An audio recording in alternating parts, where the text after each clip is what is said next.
Кээ бир адамдар момент учурдагы авалдагы жүктөрдү көтөрүп алып жүргөн аз келгенсип, келечектеги жүктөрдү дагы өзүнө жүктөп алат.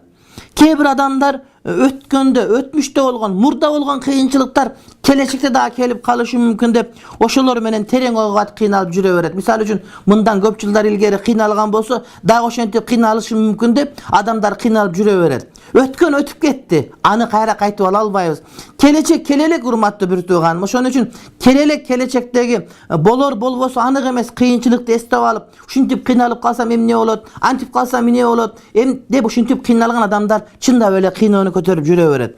Ошондон урматтуу бир туугандар, бул келечекте ушинтип кыйналып калсам эмне болот деген ой адамды чындап кыйнап коет. Сен келечектин өз убагында ошого жараша аракет кыласың. Азыр сенин мойнуңдагы милдет. Азыр эмне кылышым керек? Бүгүн эмне кылышым керек? Канткенде туура болот деген маселеге аракет кылуубуз керек, урматтуу бир тууганым. Кээ бир учурда адамдар бүгүнкүгө сарттай турган акыл-эсин, бүгүнкүгө сарттай турган гамындын бардыгын келечекке жумшап жиберет да. Келечек 10 жылдан кийин ким бар ким жок билбейбиз. Балким таптакыр бөлөкчү болот. Ошон үчүн бол элек келечекке алак бол, алек болуп, ошондон кыжаалат болуп, келечекте ушундай болгон болсо, анда кандай кылат элем деп отуруп, жок нерсеге башын оорутуп, урматтуу бир тууганым, иштерин бүтүрө албай, анан келечек дагы жок, бүгүнкү дагы жок. Келечек качан жакшы болот? Эгерде сен бүгүнкү күнүңдү жакшы аткара турган болсоң, жакшы болот. Мисалы үчүн бирөөлөр айтат да, мен деген келечекте жакшы хозяйка болом, үйлөрүмү таза кармайм, бирок бүгүн үйлөр жыйнаштырбай эле кое берейин дейсиң. Жок, келечекте жакшы боло албайсың. Анткени сен бүгүн аткара албайсың, эртең аткара албайсың деген сөз болот. Эртең сен мыкты адам болуш үчүн сен бүгүн мыкты адам болушуң керек деген сөз. Анан келечекти ойлонуп эле жата берсең, ал сага келечек жакшы болуп бербейт. Көп адамдар келечекти окууну бүткөндө кантем, турмушка чыкканда кантем, үйлөнгөндө кантем, балалы болгондо кантем, кантип адамдар менен жашайм деп ойлонуп олтуруп, бүгүнкүсүн унуткарып коет. Келечек сөзсүз жаман болуп калат. Эгерде сен келечегиң бактылуу болуусун кааласаң, келечекти ойлонбо сен бүгүнкүн ойлон. Бүгүнкү күндүн аракетин жакшы кылсаң, сага бүгүнкү күн эртеңки келечекке бактылуу жашоону албетте бир тууганым камдап берет. Адам баласы бул дүйнөдө таянып ишене турган бир күчкө муктаж абалда болот. Эгер ал адам келечекте колдоно турган күчүнүн баарын бүгүн түгөтүп койсо, келечекте жашоого күч жетпей калышы толук түрдө мүмкүн. Адам дайыма бирөөгө таянып, бирөөгө сөйөнүп, бирөөгө жөлөнүп жашагысы келет да. Бул Кудай, урматтуу бир тууганым. Кудайга таянуу, Кудайга жөлөнүүнү биз ошол тобокел деп айтып коебуз. Тобокел боюнча бир кызык окуя бар. Илгери өткөн заманда бир кемпирдин абышкасы өлүп, анан баласы армияга барып, анан армияга баргандан кийин баласы ошол жерде душмандардын колунан өлүп, кемпирдин баласы дагы күйөөсү да болуп жалгыз калат. Анан күндөрдүн бир күнүндө ошол баласынын армияда чогуу болгон эки досу зияратка келет. Аяшенесин көргөнү келип, "Эне, биз сизди көргөнү келдик, ал акыбалыңызды сураганы келдик, биз кайра тез эле кетебиз" дейт. Кемпир айтат, "Антпегиле, кетпегиле, кантип мен силерге даам бербей туруп кетирмегелем" деп кемпир айтат.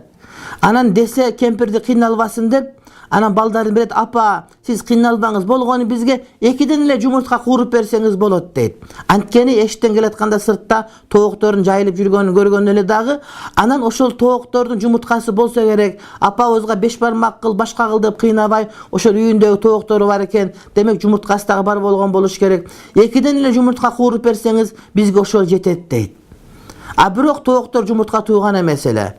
Кемпирдин 2ден 4 жумурткасы жок эле, болгону кемпирде 2 эле жумуртка бар. Анткени тооктор ошол күнү жумуртка туубастан 2 эле ток жумуртка тууп, 2 эле жумуртка бар эле.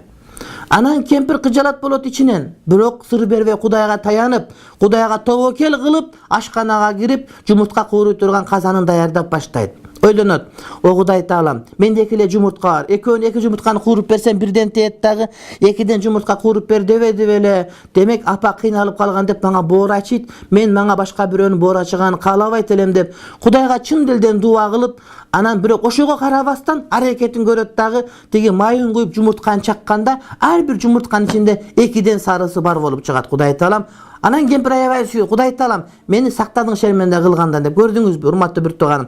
Акыркы үмүт экеле жумуртка турат. Экөөнүн курусу адатта экеле болот. Бирок Кудай Таалам ушундай. Сен үмүтүң эч убакта үзбө, тобокелди кыл. Кудай Таалам акыркы мүнөттөрдө дагы сага бактылык берип коюшу мүмкүн. Пайгамбарыбыз алейхиссалам айтат: эгерде силердин колуңарда бир тал көчөт турган болсо, кыямат болуп кетип аткан болсо дагы ошол көчөттү эгип калгыла, сайып калгыла дейт. Анткени ошол көчөттү эгип калуунун өзү бул убакытка болгон мүмкүнчүлүк деген. Эч убакта жаштан үмүт үзбөш керек. Болду, мен өтүп кеттим, мен 30га чыгып калдым, 20га чыгып калдым, эми мага келечек деген болбойт, мен баксызмын дебестен, ушул бүгүнкү күндөн баштап ар бир күндү бактылуу пайдаланганга аракет кылсаңыз, иншалла Кудай Таалам сөзсүз түрдө бизге жакшылыгын берет.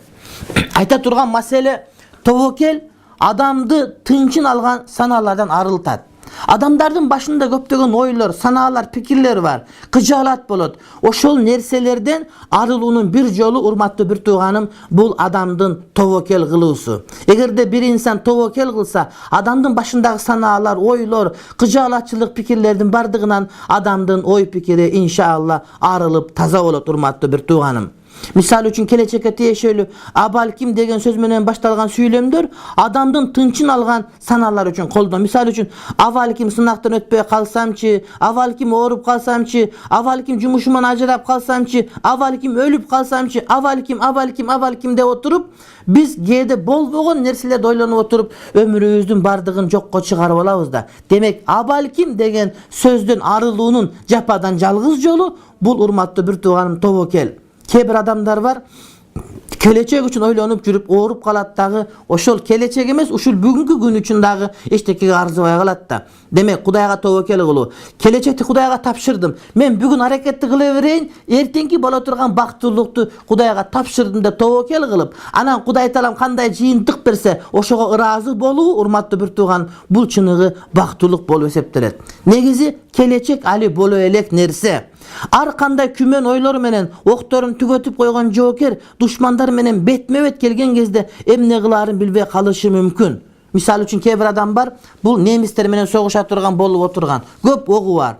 Анан чымчык учуп кетсе деле, анан кичине бир коёндөр чуркап өтүп кетсе деле, огун патыратып ата бер, огун түгөтүп алат дагы, чыныгы душман келгенде огу жок калган адамдай. Кээ бир адамдар келечек келелек, анан жөн эле ошого кайгырып, сана тартып олтуруп, анан күчүн жоготуп коет дагы, келечек келгенде эч нерсеге арзыбай калат, урматтуу бир тууган. Ошондуктан илмул хал, азыр эмне кылышың керек? Азыр сен оюңда бүгүн жакшы иштешиң керек, жакшы окушуң керек, ойлонушуң керек. Бүгүнкү жакшы жашаганың эртеңкиңе сага өзү келечек болуп берет. Эртеңкини Кудайга тапшырсаң, Кудайым баары жакшы болот. Мен сага тапшырдым. Мен бүгүн азыр мага эмне буйрулган болсо, ошону аткарып турам. Эртеңки бактылуулугум сага дей турган болсоң, Кудай Таалам сага иншалла сөзсүз түрдө жакшылыгын берет. Колдо турган күчтү чогултпаган адам оор кырдалга туш болгон кезде айласын таппай калат. Мындай санаалар менен ал күчүнөн тайган адам тобокел кылбагандыгы үчүн Алла Тааланын колдоосунда көрө албайт. Эртең кандай болот экен деп кыжалат болуп жүрүп өтүп кеткен адам бул тобокел кылбаган адам. Тобокел кылбаган адам Кудайдын жакшылыгынан куржалак калат. Тобокелдин төркүнү, тобокел кылуунун түбү, Алла Таала жараткан кандай гана абал болбосун, ага толук ыраазы болуп кабыл алууда жатат. Эгерде Кудай Таалам сага кандай бир тагдыр жазса, ошого ыраазы бол, урматтуу бир тууганым. Анткени Кудайдын берген сага жакшылыгы бул сен билбесең дагы сен үчүн сөзсүз түрдө жакшылык болуп эсептелет. Бир адамдар бар, урматтуу бир тууганым, бул авария болуп жыгылып, анан кийин бир буту кесилип калды, чолок болуп калды, абдан кайгырат. Бирок ошол эле машинада башка бир адамдын эки буту кесилген, башка бир адамдын эки буту, эки колу кесилген, башка бир адамдын башы кошулуп кеткен, урматтуу бир тууганым. Демек, сага келген тагдырдын жаманбы, жакшыбы бардыгына ыраазы болуп, Кудайга шүгүр айтып, ошого ырахат алып жашай турган болсоң, урматтуу бир тууганым, демек сен бактылуу адамсың деген сөз болот.